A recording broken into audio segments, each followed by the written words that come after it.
चोरी करीत असताना केलेल्या दुहेरी खुनातील आरोपी 12 तासाच्या आत अटक. स्थानिक गुन्हे शाखेची कारवाई.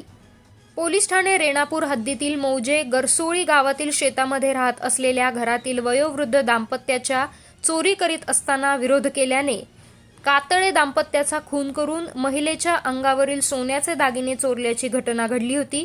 यामध्ये वयोवृद्ध महिलेच्या अंगावरील सोने चोरून त्यांच्या डोक्यात कुकरने, दगड आणि विटेने मारून तसेच त्यांचे अपंग पतीस उचलून घेऊन जाऊन बाजूच्या विहिरीत टाकून खून करण्यात आला होता.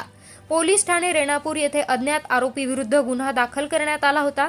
गुन्हा दाखल होताच पोलीस अधीक्षक सोमय मुंडे यांच्या निर्देशावरून अप्पर पोलीस अधीक्षक डॉक्टर अजय देवरे हे घटनास्थळी भेट देऊन तपासाची दिशा ठरवून स्थानिक गुन्हे शाखेचे पोलीस निरीक्षक संजीवन मिरकले यांच्या नेतृत्वातील पथकाला सखोल मार्गदर्शन आणि सूचना करून तात्काळ रवाना करण्यात आले होते.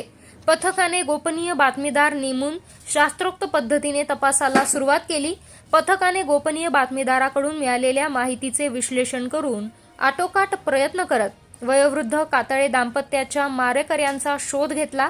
त्यांच्याकडे गुन्ह्याबाबत चौकशी केली असता त्याने चोरी करण्याच्या उद्देशाने तसेच वयोवृद्ध महिला नेहमी संशयित आरोपीला तू चोर आहेस असं म्हणत असल्याचा राग मनात धरून वयोवृद्ध कातळे दाम्पत्याचा खून करून महिलेच्या अंगावरील सोन्याचे दागिने चोरल्याचं कबूल केलं. नमूद आरोपी विरुद्ध यापूर्वी चोरीचे गुन्हे दाखल असल्याचं समोर आलंय.